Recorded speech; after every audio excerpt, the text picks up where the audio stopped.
Imagine a secluded convent in the misty hills of 19th century America, where whispers of prayer masked screams of agony. On a crisp autumn night in 1862, flames devoured the stone walls of St. Mary's of the Oaks, claiming the lives of 12 devoted nuns in what history branded a divine tragedy. But buried beneath the ashes lies a tale of betrayal, torment, and a daring uprising that shattered the silence of oppression. This isn't just a forgotten fire. It's a reckoning forged in the hearts of the enslaved, a story so raw it will haunt you long after the embers fade. Stay with me as we unearth the truth that the powerful tried to burn away forever. The official history etched into the annals of the local church and the memories of the town's people tells a simple, tragic story.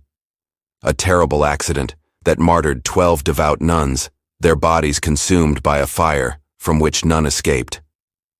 For a century, they were remembered as saints. But this story of piety is a carefully constructed lie, a historical fabrication designed to conceal a far more macabre mystery. The truth of what happened in that religious convent, the unspeakable acts involving the slaves held within its walls, and the horrific crime that followed remained buried until 1962. The rediscovery of a single scorched ledger from the ruins finally exposed the dark secret of St. Mary's. This is not the tale of a holy massacre, but the story of a terrifying and calculated revenge orchestrated by two enslaved children, the brother and sister Samuel and Esther Johnson. It is a story so horrific that it challenges the very nature of justice and faith, posing a single chilling question. What truly happened on that night when the convent burned?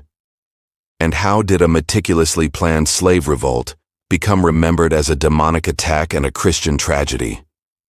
These are the histories that lie dormant beneath our feet, inscribed in ash and bone, waiting for a voice.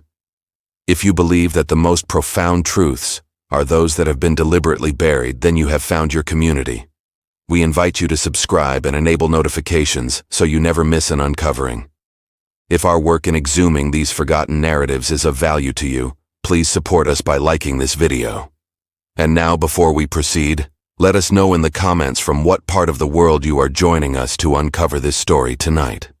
The document that rewrites the history of the St. Mary's fire is not a grand confession, but a humble leather-bound ledger. Its cover is charred at the edges, the pages brittle and stained with the water used to quell a century-old blaze. It was found in 1962, sealed within a time capsule discovered during the demolition of the old Hampshire County Courthouse foundations, placed there by a sheriff who perhaps knew its contents were too volatile for his time. This artifact, unassuming yet potent, is the private record of Mother Superior Mary, the convent's founder and its final enigmatic leader, a woman revered in local lore as a saint. Her early entries, dated from 1860, paint a portrait of unwavering and ecstatic piety. She describes the convent's divine mission in the rural expanse of Massachusetts as a sacred calling to erect a fortress of faith in a land of shadow. Her penmanship is elegant, her prose infused with a lyrical devotion that speaks of a soul entirely committed to God. She details the laying of the foundation stones, the consecration of the chapel, and the daily rituals that would define the lives of the sisters who joined her holy crusade against the sins of the world, a mission they would pursue with zealous devotion. The convent was a physical manifestation of her philosophy. Situated miles from the nearest town, accessible only by a winding and poorly maintained dirt road, St. Mary's of the Oaks was designed for isolation. Its high stone walls and single heavy iron gate were meant not only to keep the profane world out, but to keep the sacred work within undisturbed by secular eyes.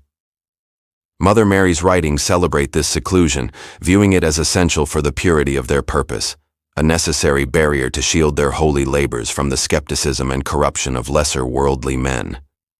Within her initial reflections, Mother Mary speaks of the convent as a sanctuary, a place where the clamor of earthly concerns would fall silent before the eternal whisper of God.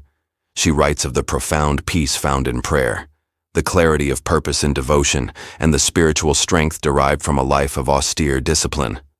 The community that grew around St. Mary's saw it exactly as she described it, a beacon of unwavering faith, a source of spiritual pride for Hampshire County, and a testament to the power of a life wholly dedicated to the service of the Almighty. In these first pages, The enslaved persons who served the convent are mentioned only in passing, their presence noted with the same dispassionate tone used for recording the delivery of provisions or the purchase of livestock. They are a functional necessity, a silent, invisible workforce required to maintain the physical operations of this spiritual fortress. Their bodies were an accepted part of the landscape. But their souls, according to Mother Mary's worldview, were a separate and far more complicated matter, territories to be conquered and claimed for God through whatever means were deemed necessary. She writes of the chapel as the heart of St. Mary's, its stained glass windows casting shards of colored light across the cold stone floor. This was the center of their world, the space where the nuns would commune with their Creator, their voices rising in plain song chant that echoed through the otherwise silent halls. The building was a testament to her vision of order, discipline, and absolute faith.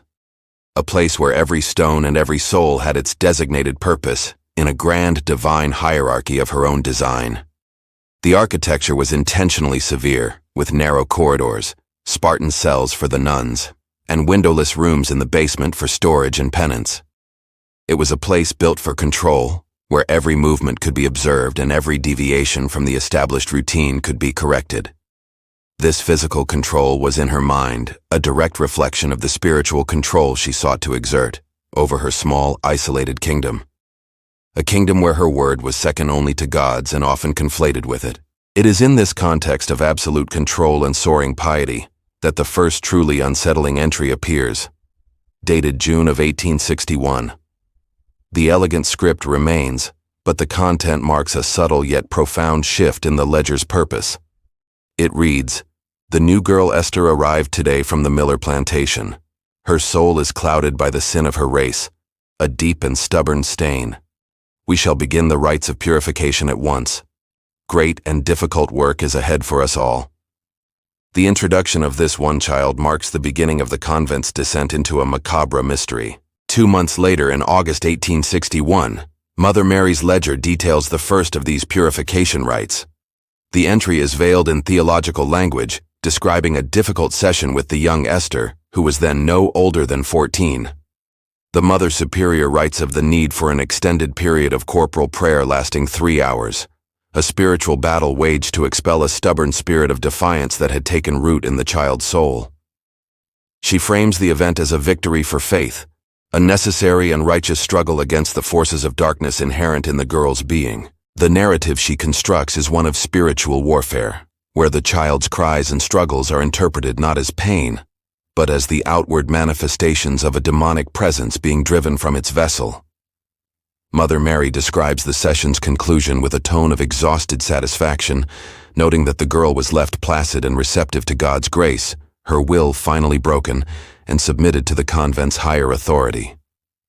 This account standing alone would simply be a record of extreme religious discipline common for the era in such isolated institutions. However, the official story recorded in the ledger is directly contradicted by a second, far more clinical document. An apothecary bill from the nearby town of Springfield, dated the very same week. This mundane list of purchases filed away in the county's commercial archives tells a different, more disturbing story. It details a purchase made by St. Mary's Convent for an unusually large quantity of laudanum, a potent opiate along with several vials of herbal sedatives, and most chillingly 10 yards of thick binding linen cloth. The juxtaposition of these two records creates the first true fissure in the convent's hallowed history. Why would a session of corporal prayer, an act supposedly of the soul, require such a significant arsenal of chemical and physical restraints? The apothecary bill transforms the nature of the event from a spiritual struggle into a calculated physical ordeal. The substances purchased were not for healing. They were for subjugation designed to render a person powerless and unable to resist whatever was being done to them in the name of God. Mother Mary's writings, when viewed through this new lens, become a masterclass in obfuscation. Her elegant prose serves as a sanctimonious shield, transforming an act of methodical pharmaceutical-aided abuse into a holy rite. The placid state she describes in Esther was not the peace of spiritual submission, but the stupor of a heavily sedated child, her body and will overcome by means more earthly than divine. The ledger reveals the narrative she wanted to believe, while the bill reveals the horrific truth of her methods. This anomaly marks the beginning of a documented pattern. The convent's financial records from this point forward show a steady and significant expenditure on such items. Purchases that align with Mary's increasingly frequent descriptions of intense purification sessions with the enslaved children under her care. The children, particularly Esther and her older brother Samuel, who is noted in the ledger for his prideful and unbroken gaze, become the central focus of this dark and secretive work. The silence of the historical record around these purchases is deafening. In a community that revered Mother Mary, no pharmacist or delivery man appears to have questioned the convent's need for such supplies. The institution's sacred status provided it with a cloak of invisibility, shielding its internal operations from the scrutiny that would have been applied to any secular household. The walls of St. Mary's were not only physical, but social, deflecting all inquiry with the unassailable power of perceived holiness. The presence of Samuel, Esther's silent protector, adds another layer of tension to the record. While Esther is the subject of the rituals, Samuel is the observer. Mother Mary writes of him with a palpable sense of frustration, describing him as watchful and possessing a soul armored against grace. His silent defiance, his refusal to break eye contact seems to unnerve her more than any overt rebellion. And it is his presence that begins to haunt the periphery of her obsessive writings about his sister. The central unanswered question that emerges from these contradictory documents is profoundly unsettling. It is no longer a matter of whether abuse occurred, but what form this abuse took. What kind of sin required a purification so severe that it necessitated drugging a child into submission? What stubborn spirit was being expelled that demanded not only prayers, but poisons and bindings?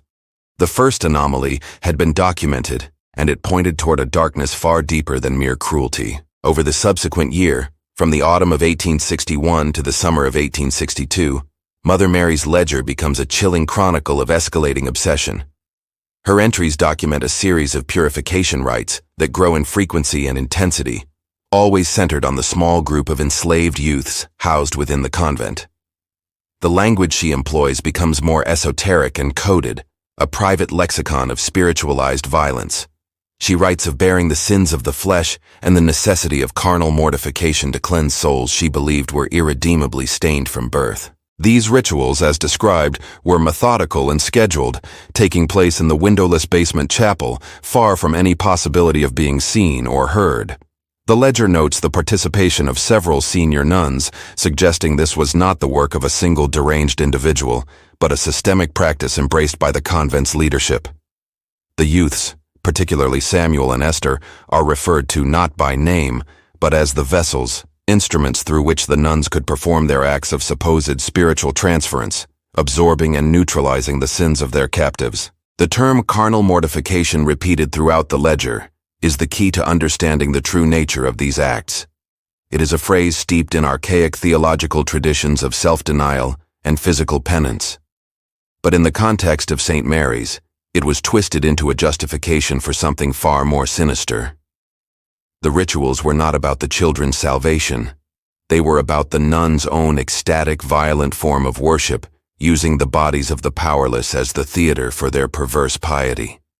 These were not acts of purification. They were unspeakable services. This internal record of systematic abuse is corroborated by a conspicuous silence in the external public records.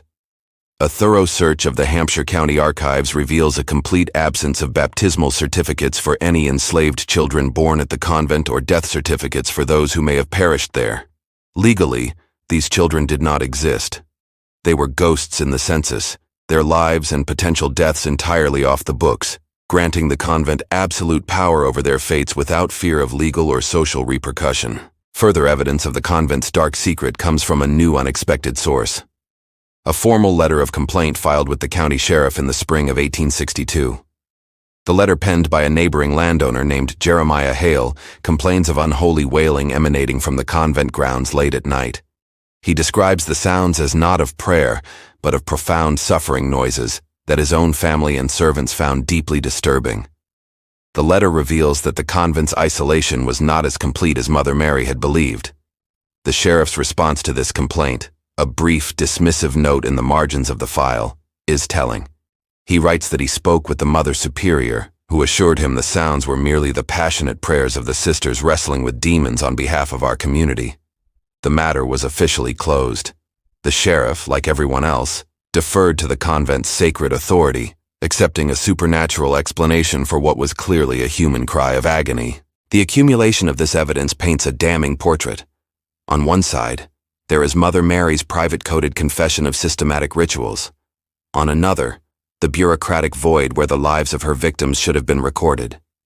And on a third, the ignored testimony of an outsider who heard the truth, but was silenced by institutional power.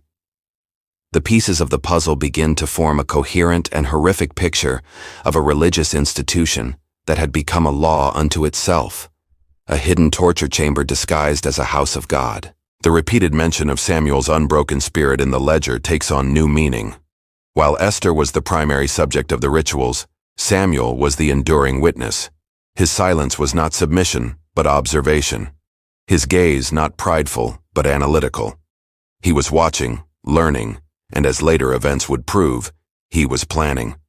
His presence in these records is that of a coiled spring, a quiet, accumulating force of resistance, gathering strength in the shadows of the altar. The final piece of evidence from this period is perhaps the most subtle. The convent's records show the dismissal of 2 young novices sent away for a failure of spiritual constitution. No further explanation is given, but their departure coincides with the peak intensity of the purification rituals. It is impossible to know for sure, but the documents suggest that not everyone within the walls of St. Mary's could stomach the holy work being done in the basement chapel, a silent fracture within the church itself. The first external voice to articulate a coherent theory of the horrors within St. Mary's comes not from the local community, but from an outsider. In the summer of 1862, a visiting priest from Ireland, Father Patrick O'Brien, was assigned by the bishop to tour the rural parishes of Massachusetts. His letters back to his diocese, preserved in the Irish Catholic Archives in Dublin, provide the first independent educated assessment of the convent's strange and toxic environment. His initial correspondence is filled with praise for what he sees. His first letter, dated July 1862, describes the convent of St. Mary's with admiration. He commends Mother Superior Mary for her formidable discipline and the unwavering devotion of her sisters. He notes the impressive order and cleanliness of the grounds and the palpable atmosphere of piety that seemed to permeate the very stones of the building. To his eyes, accustomed to the often lackluster standards of rural parishes, St. Mary's appeared to be a model of monastic perfection, a testament to what could be achieved through rigorous faith. However, by his third letter written in early September, the tone of admiration has curdled into one of profound alarm. After several visits, Father O'Brien began to perceive what lay beneath the convent's placid surface. He writes to his bishop of a feverish, unhealthy ecstasy he observed in the nuns during their prayers, a spiritual fervor that bordered on the hysterical. He describes their eyes as having a glassy, distant quality, as if they were witnessing visions a sane mind would reject, a collective state of religious mania. More disturbing to him was the state of the enslaved servants. He describes them not as insolent or rebellious, but with a word far more chilling: catatonic. He notes their vacant gazes and their mechanical, silent movements as if their spirits had been systematically hollowed out, leaving only an obedient shell. He observes the young Esther in particular, describing her as a ghost of a child, her eyes holding a terror so profound it seemed to have burned away all other emotion. This was not the peace of the pious, but the silence of the deeply traumatized. Based on these observations, Father O'Brien formulates the first official hypothesis regarding the convent's dark secret. He writes to his bishop that he believes the institution's extreme physical and spiritual isolation, combined with Mother Mary's charismatic and fanatical leadership, has led to a dangerous heretical excess. He theorizes that the nuns, cut off from the moderating influence of the wider church, have invented their own extreme and unsanctioned theology, blurring the sacred line between piety and cruelty. He does not yet grasp the full horrific nature of the rituals, but he understands that something is fundamentally wrong. He senses that the nuns' obsession with sin has become a sickness, that their pursuit of purity has led them down a path of profound corruption. His hypothesis is that the convent has become a cult, a pocket of heretical belief masquerading as Orthodox Catholicism, and he expresses his deep concern for the spiritual and physical well-being of all those trapped within its walls. His letters reveal a man caught between his duty to the church hierarchy and the urgent moral calling of his own conscience. He knows that a direct accusation against a figure as revered as Mother Mary would be a scandalous and career-ending move without irrefutable proof. Yet he also knows that to remain silent would be to become complicit in whatever abuses were taking place. His words are heavy with the weight of this impossible dilemma, the classic struggle of a good man confronting an evil that wears the mask of righteousness. He notes Samuel's behavior as a stark contrast to the others. While the rest of the servants seemed broken, he describes the boy as possessing a frightening stillness. He writes, "It is not the stillness of peace, but of a tightly wound clock." He watches everything and everyone with an intelligence that the Mother Superior tragically mistakes for insolence. Father O'Brien, unlike Mary, recognizes that Samuel's silence is not empty, but full of a dangerous, calculating energy. His final plea in this series of letters is for the bishop to intervene, to send an official delegation to investigate his concerns. He frames his request carefully, couching it in terms of theological orthodoxy rather than criminal abuse, the only language he believes his superiors will understand. "I fear a great scandal is brewing here," he writes, "one that will stain the church if not addressed with haste." The first hypothesis had been formed, and the first official warning had been delivered. Father Patrick O'Brien's attempt to bring institutional oversight to the Convent of St. Mary's did not result in an investigation, but in a swift and brutal closing of ranks. His next letter to his bishop details the consequences of his actions. He had, against his better judgment, but compelled by conscience, directly confronted Mother Superior Mary with his concerns. He had questioned the theological basis for her purification rites and expressed his profound disturbance at the state of the enslaved children, particularly Esther. The response he received was not a theological debate, but a declaration of war. Preserved with his letters is Mother Mary's written reply to him. It is a masterful piece of psychological manipulation, a scathing and sanctimonious screed in which she accuses him of being a tool of the devil, a serpent sent into her garden to disrupt God's great work with worldly doubt and carnal suspicion. She paints him as a man of weak faith, unable to comprehend the spiritual heights to which she and her sisters had ascended. The letter concludes by declaring him unwelcome at St. Mary's, effectively excommunicating him from her private kingdom. She informs him that she has already written to the bishop herself, describing Father O'Brien as a troubled and spiritually unstable priest whose judgment could not be trusted. She had successfully preempted his official complaint, framing him not as a whistleblower, but as a heretic. This act of institutional aggression demonstrates her complete confidence in her own power and the Church's unwillingness to challenge her. Simultaneously, a social fracture was engineered within the wider community. A petition signed by several of the most prominent landowning families in Hampshire County was sent to the bishop's office. The document still on file is a glowing endorsement of Mother Mary, praising her saintly efforts and the spiritual fortitude she provided the community. It explicitly requests that the bishop not be swayed by the slanderous whispers of outsiders and allow the convent to continue its holy work without interference. This petition reveals the depth of the community's investment in the myth of St. Mary's. The convent was not just a religious institution, it was a symbol of their own piety, a source of local pride. To question Mother Mary was to question their own judgment and faith. They were not merely defending a convent, they were defending their own identity. The social pressure to conform, to believe in the sanctity of St. Mary's was immense and unyielding, a classic case of collective willful blindness. Father O'Brien, in his subsequent letters, describes his growing isolation. He was ostracized by the very community he was trying to protect. He was denied communion at the local parish church, and his sermons were delivered to empty pews. He writes of being treated as a pariah, his reputation destroyed by Mother Mary's calculated campaign of whispers and accusations. The social fracture was complete. He was on one side and the entire community led by the convent was on the other. This episode demonstrates the terrifying power of a closed social and religious system to police its own boundaries. Mother Mary had successfully weaponized the community's faith, turning their piety into a shield for her depravity. The townspeople became her unwitting guardians, enforcing the silence and isolation that allowed the abuse to continue unchecked. Any voice of dissent was not just ignored, but actively crushed, labeled as an agent of evil. The failure of the church hierarchy to intervene is the final piece of this social collapse. The bishop, faced with a complaint from a junior foreign priest on one hand, and a chorus of praise from his most powerful local parishioners on the other, chose the path of least resistance.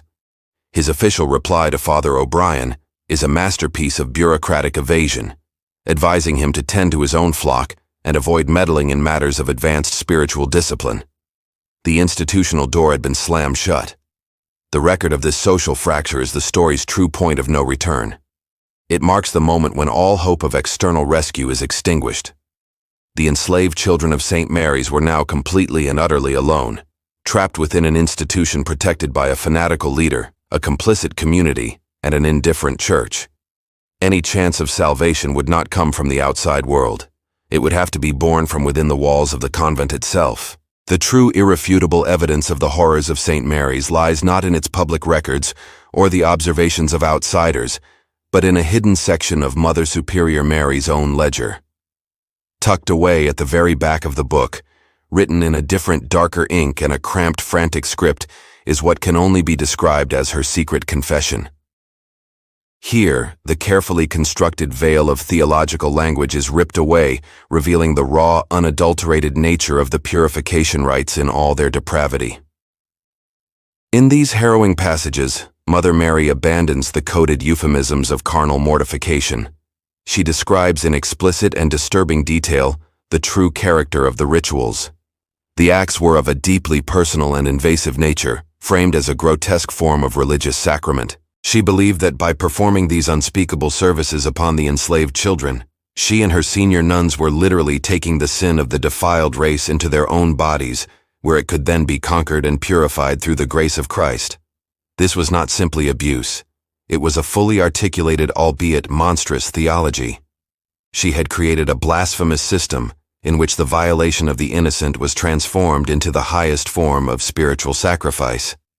The children's bodies were not just vessels for their own sins, but communal dumping grounds for the perceived sins of all black people, a burden they were forced to carry for the sake of the nuns' ecstatic redemption. The ledger was no longer a holy book, but the scripture of a dark and twisted cult. The psychological impact of this discovery is documented in Father Patrick O'Brien's final desperate letter to his bishop. It is unclear how he obtained this information, perhaps from one of the dismissed novices or through a moment of unguarded conversation, but it is clear that he finally understood the full truth. His last letter, written just 1 week before the convent fire, is the broken testament of a man who has stared into the abyss and seen it stare back. His words are no longer measured or cautious. They are a raw cry of horror and self-recrimination. "It is not heresy," he writes, his handwriting jagged and unsteady. "It is a blasphemy of the highest order. It is a den of wolves devouring the lambs they were meant to protect. They are not nuns. They are monsters cloaked in the habit of saints." The letter is a confession of his own failure, a testament to his powerlessness in the face of an evil so profound, it defied all his theological training. He describes his own spiritual collapse, the shattering of his faith in the institution he had sworn to serve. "I have failed them," he writes of Samuel and Esther. "I saw the darkness in this place and I could not stop it. I spoke the truth and was called a liar. What is the church if it cannot protect its own children from such abominations?" His words are a damning indictment of the entire system that enabled the horrors of St. Mary's to flourish in the shadows. The impact of this irrefutable truth is absolute. It removes any lingering ambiguity about the events at the convent. The story is no longer about excessive discipline or heretical beliefs. It is about a calculated, systematic, and spiritually justified campaign of horrific abuse against defenseless children. The ledger provides the motive and the method, while the priest's letter provides the moral and emotional fallout, the voice of a conscience shattered by what it had discovered.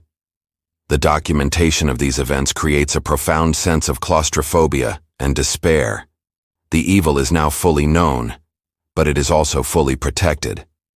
Mother Mary is shielded by her reputation, her community, and her church. Father O'Brien is broken and discredited, and the children Samuel and Esther remain trapped in the basement chapel, their suffering not only ignored, but sanctified as a holy act. The scales of justice are so profoundly unbalanced that they seem to have been broken entirely. This final terrible revelation sets the stage for the story's inevitable climax. With all avenues of institutional justice sealed off, and the moral authority of the church proven to be a hollow sham, the narrative leaves only one possible path forward. The system would not correct itself. The authorities would not intervene. If justice was to come to St. Mary's of the Oaks, it would have to be delivered by the hands of its victims, a reckoning born not of prayer but of fire. The official response to the fire of November 1, 1862, represents the final and total collapse of institutional authority and truth. The records from the days following the blaze document not a rigorous investigation, but a hasty and determined effort to construct and cement a narrative of tragic martyrdom. The primary document is the Hampshire County Sheriff's official report, a brief and clinically detached account of the events as he chose to record them for posterity. The report concludes with little supporting evidence that the fire was accidental. The sheriff posits that a candle left burning in the chapel after the All Saints' Day services likely ignited a tapestry or a set of vestments, leading to a blaze that spread with terrifying speed through the old dry timbers of the convent. He notes the intensity of the fire, which left the main building a smoldering ruin, and concludes that the 12 nuns present, including Mother Superior Mary, perished in the smoke and flames before any rescue could be attempted. There is no mention in his report of an investigation into the cause of the fire beyond a cursory inspection of the ruins. There are no witness interviews recorded, no questions raised about the unusual speed and totality of the destruction. The absence of the convent's enslaved population is noted as a tragic addendum. Their fate listed as absconded during the chaos, presumed deceased in the fire or the surrounding woods. Their disappearance is treated not as a clue, but as an inconvenient footnote. This official narrative of accidental tragedy was immediately sanctified by the church.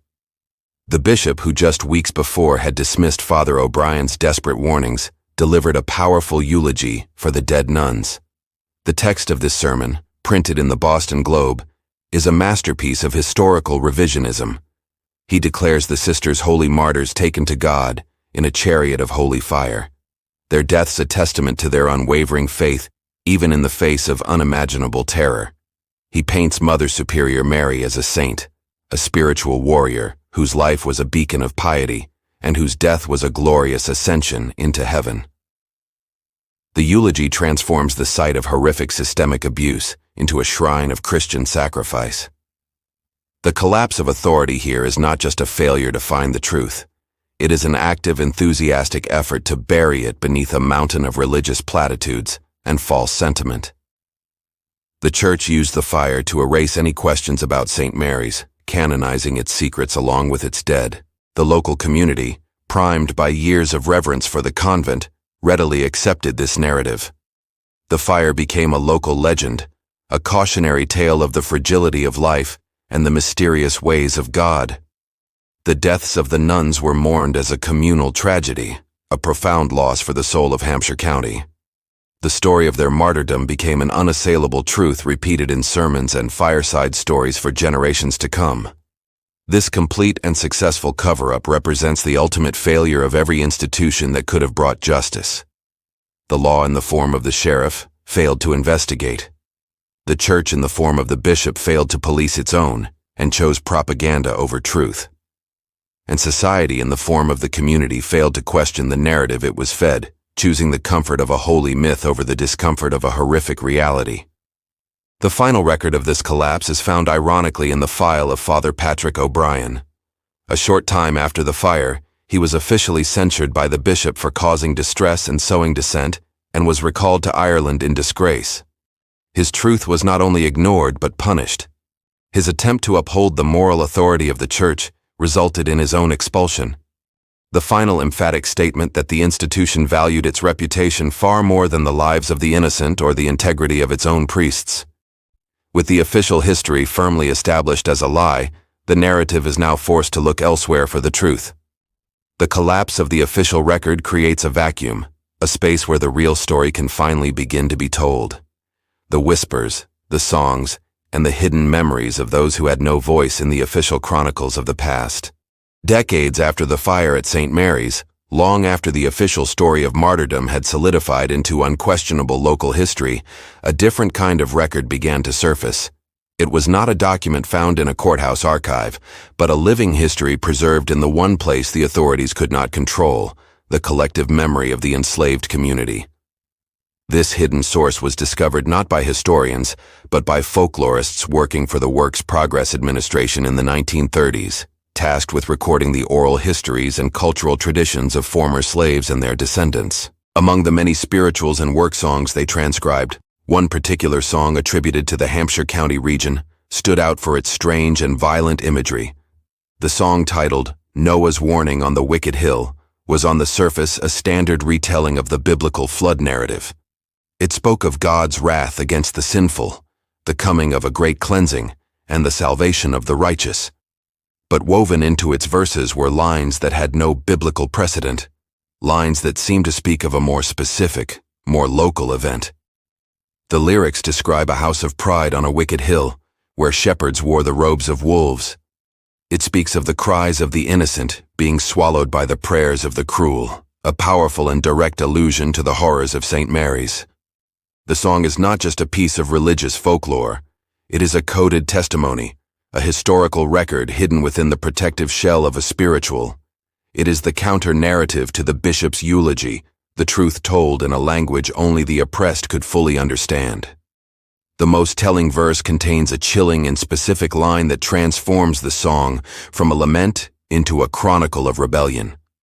It speaks of a serpent, a figure of cleverness and trickery, who whispers a sweet, sweet lie to make the righteous flock fly. This is not a reference to the devil in Eden, but to a human strategist, a trickster who uses deception as a weapon. It is the hidden transcript of the slave's plan, a celebration of the cunning that turned the community's own blind faith against itself. The discovery of this hidden source fundamentally alters the understanding of the St. Mary's fire. It reframes the event from a tragedy or an accident into a deliberate and brilliantly executed act of liberation. It reveals that the enslaved people of the convent were not passive victims waiting for a divine or institutional rescue that would never come. They were active agents of their own destiny, possessing a sophisticated understanding of their oppressor's psychology and a willingness to use it to achieve their freedom. The song is a testament to their resilience and intelligence. In a world where they were denied literacy, they created their own form of historical record. In a world where open rebellion was a death sentence, they encoded their story of resistance in the safest place possible, their music. The spiritual served as both a memorial for their suffering and a manual of their triumph, a way to pass down the truth of what they had done from one generation to the next, right under the noses of their former masters. This oral history is the missing link, the key that unlocks the true meaning of the disparate pieces of documentary evidence. It explains the presumed deceased slaves, the unusual intensity of the fire, and the strange, unshakable belief of the townspeople that they were fighting a supernatural evil. The serpent of the song was not a demon. It was Samuel Johnson. And the sweet, sweet lie was the story he told to orchestrate his masterpiece of revenge. The existence of this spiritual is a profound act of historical defiance.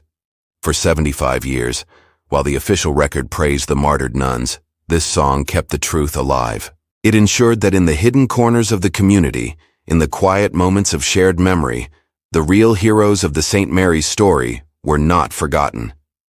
It is a powerful reminder that history is not only what is written down, but also what is sung, what is whispered, and what is remembered against all odds. The song therefore becomes the central pillar of the new reconstructed history. It is the voice of the voiceless, the testimony of the erased.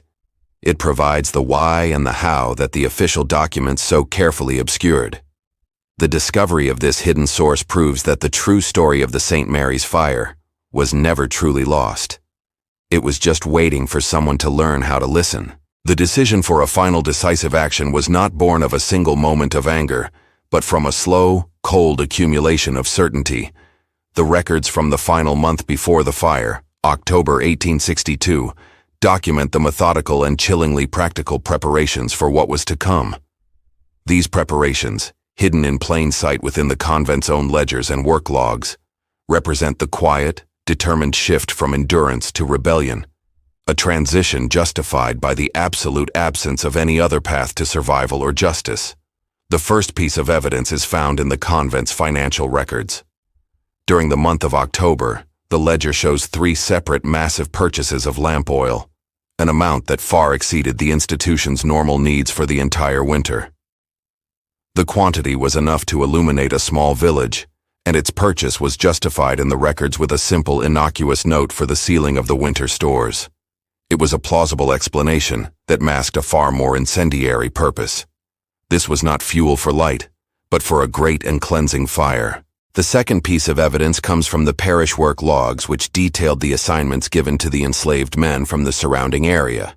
The log entry from mid-October shows that the Negro boy Samuel and 2 other trusted youths were assigned the task of mending the shingles and sealing the eaves of the main convent building in preparation for the coming winter.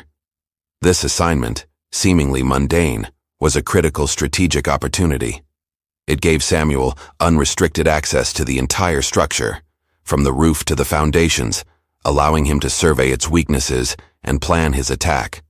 The justification for this action is not written in any ledger, but it is implied by every document that precedes it. It is justified by the apothecary bills, by the coded descriptions of carnal mortification, by the ignored pleas of Jeremiah Hale, and by the institutional betrayal of Father O'Brien. The decision to act was the logical and inevitable conclusion to a situation in which every door to mercy had been slammed shut and barricaded. It was a choice made in the face of a slow, ongoing annihilation of their bodies and souls. The preparations themselves were an act of profound psychological transformation. For Samuel, Esther, and the few others they trusted, every nail hammered into a shingle, every barrel of oil moved into the cellar, was a step towards their own liberation. They moved through their daily tasks with a new secret purpose. Their outward compliance, the very meekness that their oppressors demanded of them, became their greatest weapon, a perfect camouflage for the architects of a revolution. The narrative here is one of impossible precision and chilling foresight. Samuel was not just planning a fire. He was planning an escape. The accumulation of oil was only the first part of his strategy. The second, more brilliant part was the creation of a narrative, a story that would provide the chaos and cover necessary for him and his people to disappear into the night, a story that would turn the townspeople from potential rescuers into unwitting executioners. The silence in Mother Mary's ledger during this final month is also telling. Her obsessive entries about the purification rituals cease. Perhaps she believed she had finally broken her victims, mistaking their quiet, focused preparations for the placid submission she had long sought. It is the ultimate irony of the story. At the very moment she felt most in control, her power was being systematically dismantled from within by the very people she saw as less than human. This decision for action was in its own way a spiritual one. In a world where the established religion had been twisted into a tool of their torment, they were forced to invent their own form of divine justice. The fire they were planning was not an act of random destruction. It was a ritual of their own design, a baptism by fire that would cleanse the land of the evil that had taken root there, and in doing so purchase their own salvation. The meticulous, almost mundane nature of the preparations is what makes them so terrifying. This was not a crime of passion. It was a calculated, deliberate, and morally unambiguous act of war, waged by a small captive army against a powerful and corrupt regime. The sources document the how of their plan, but the justification is written in the invisible ink of their suffering, a story that could only be told in the language of flame and ash. The final definitive account of what happened on the night of November 1st, 1862, comes from a source recorded more than 50 years after the event. It is the deathbed confession of a man named Thomas Hale, a respected elder of the community who, as a teenager, had been an unwitting participant in the night's horrific events. The transcript of his confession, taken by a local priest in 1916, was sealed and left in the church archives only to be rediscovered decades later. It is the last piece of the puzzle, the eyewitness testimony that validates the hidden history. Hale's recorded words, spoken in the faint, rasping voice of a dying man, described the scene in the town tavern on that fateful All Saints' night. The men of the community were gathered drinking and seeking warmth against the autumn chill when the tavern doors burst open. It was Samuel Johnson, his face streaked with soot, his eyes wide with a perfectly feigned terror. He screamed a story not of a fire, but of a demonic attack, claiming a horned man, a runaway conjurer, had cast a spell on the nuns and set the convent ablaze in a satanic ritual. This was the sweet, sweet lie from the spiritual. A story engineered with a genius understanding of the community's deepest fears and superstitions. Samuel's tale of a supernatural assault was far more believable to the whiskey-soaked, God-fearing men of the town than any simple truth. Hale describes how the tavern exploded into a frenzy of religious terror. Men grabbed their rifles, their hunting knives, and the torches from the walls, transforming in an instant from simple farmers into a righteous mob, a holy army marching to do battle with the devil himself. They arrived at the convent to find a scene that seemed to confirm Samuel's tale. The main building was engulfed in flames, the fire burning with an unnatural intensity, fed by the gallons of strategically placed lamp oil. Through the smoke and chaos, they could hear the screams of the nuns trapped within. But in their minds, inflamed by Samuel's story, these were not the cries of women.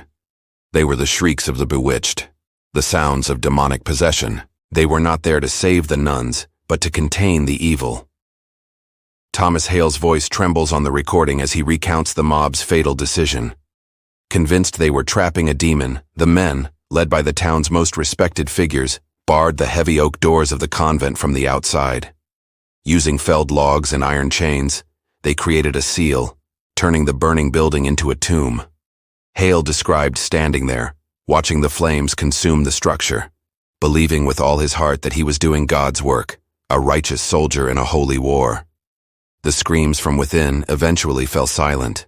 The climax of Hale's confession is the final haunting image of the night.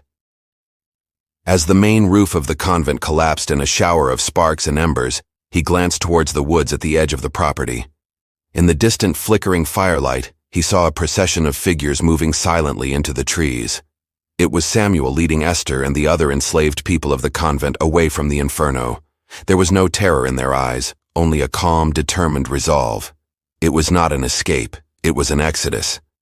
The interpretation of this final source is devastating and absolute. It reveals the full scope of Samuel's strategic brilliance. He did not just burn down the convent. He made the town's people his accomplices. He used their own prejudice and piety as the murder weapon, orchestrating a scene where they would not only allow the nuns to die, but actively ensure it. This was not just revenge. It was a profound and terrifying act of psychological warfare. Hale's confession is the story of a man haunted for a lifetime by the realization that his moment of greatest righteousness was, in fact, his moment of greatest sin. He had not been a soldier of God, but a puppet in a slave's masterful play. His testimony serves as the final irrefutable confirmation of the hidden history. The voice of a guilty conscience finally speaking the truth that had been buried for half a century. The confession brings the narrative to its shattering conclusion. The fire was an act of liberation. The mob was an instrument of justice. The martyred nuns were the architects of their own destruction. And the demonic event was in reality the most calculated and successful slave revolt in the history of Massachusetts. A masterpiece of vengeance so perfectly executed that its true nature remained a secret for generations. In the immediate aftermath of the fire, the narrative crafted by the sheriff and the bishop became the undisputed truth. The Boston Globe, in a lengthy article published the following week, eulogized the martyred Sisters of St. Mary's, praising their selfless devotion and lamenting their tragic accidental deaths. The story solidified their status as local saints, their names invoked in sermons as examples of ultimate Christian sacrifice. This fabricated legacy became the first and most enduring consequence of the night's events. The official records of the following years document the slow erasure of the convent's victims and its true heroes. The 1870 census for Hampshire County lists the 12 enslaved persons who had resided at St. Mary's with a cold bureaucratic finality. Beside each of their names is the notation, absconded, presumed deceased. They were written off, their lives and their revolutionary act dismissed as a statistical anomaly. their disappearance a loose end in a story that was already considered closed. The land where the convent once stood became a place of local legend and fear. For decades it remained, the charred foundation stones slowly surrendering to weeds and ivy. It was considered haunted ground, a place tainted by the demonic evil that the townspeople still believed had visited them that night. The legacy they inherited was not one of guilt for their actions, but of a lingering superstitious terror, a collective trauma whose true source they never understood. This local legend passed down through generations served as a second, unintentional layer of cover for the truth. The story of the night the devil came to Hampshire County became a popular piece of regional folklore, a ghost story told around campfires. In this telling, the nuns were holy warriors who had fought and died to protect the town. The true story of the revolt was thus buried twice. First by the official lies of the church and state, and second by the folkloric fantasies of the people themselves. The consequences for the institutions involved were minimal. The sheriff was praised for his swift resolution of the case. The bishop was lauded for his spiritual guidance in a time of tragedy. And Father Patrick O'Brien, the one man who had tried to speak the truth, simply disappeared from the American records, his career in ruins, his warnings forgotten.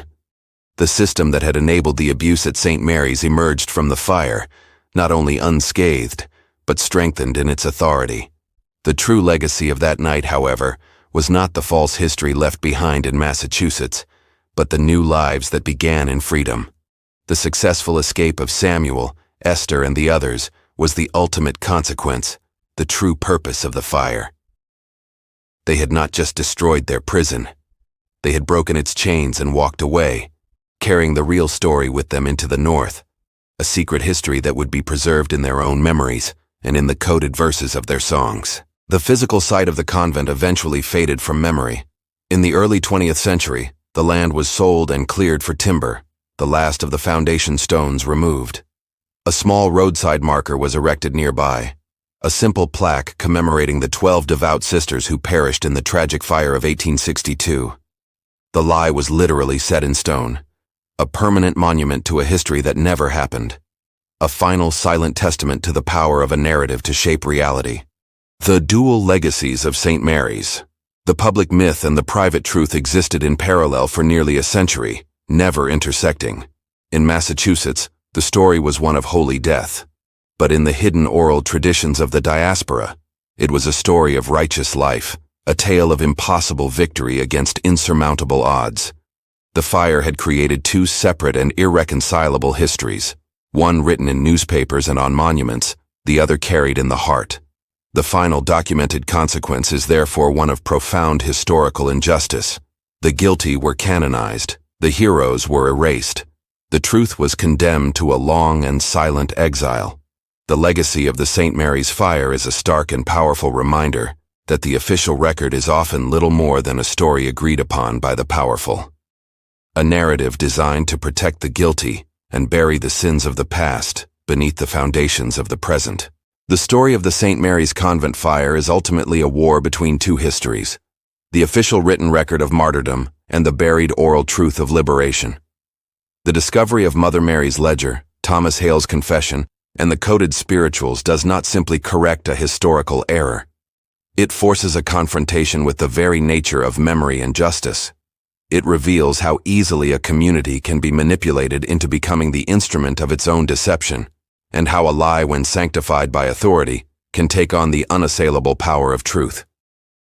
The analysis of these divergent sources exposes the mechanisms of historical erasure. The church, the state, and the community all had a vested interest in the story of a demonic attack and a holy sacrifice. It absolved them of their complicity, their willful blindness, and their failure to protect the innocent. The myth of the martyred nuns was not just a comforting story.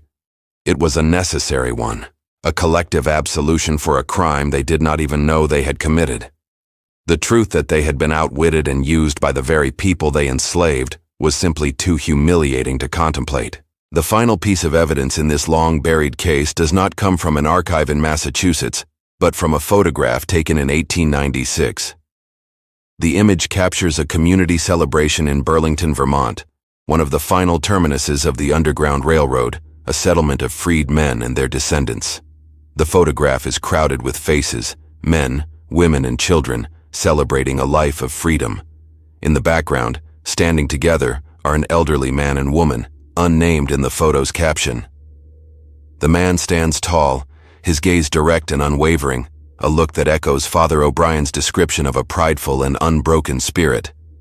The woman beside him, her hand resting on his arm, has a quiet, serene strength in her expression. Though their identities can never be confirmed with absolute certainty, their faces, when compared with the scant descriptions available, bear a striking resemblance to Samuel and Esther Johnson. They survived. They found their freedom. They lived. This photograph poses the final open question of the St. Mary's story. Was this justice? The perpetrators of unspeakable crimes were killed, but they are remembered as saints. The liberators escaped to freedom, but their heroic act is recorded as a demonic atrocity. Their names erased from the official record. Justice, it seems, is as fractured as history itself. There was a reckoning, but there was no public truth, no acknowledgement of the wrong that was done. The fire at St. Mary's of the Oaks was not the end of a chapter, but the first sentence of a new one written in ash and smoke. It is a stark reminder that beneath the placid surface of our official histories lie countless other stories. Stories of resistance, survival, and a justice forged in the fires of oppression. The full truth of our past is not found in the monuments we build, but in the ruins we have buried. And its full meaning is a question that continues to echo through time, waiting to be answered. The past is never dead. It is not even past. It lies in wait in scorched ledgers and forgotten songs demanding to be heard. These unearthed tales challenge us to face the shadows of our shared history, not for comfort, but for clarity. If this story stirred something in you, hit that like button, drop a comment with your thoughts, and subscribe for more dives into the forgotten fires of the past. Turn on notifications so the next revelation finds you. Until then, keep questioning the stories we're told, because the truth is always burning just beneath the surface.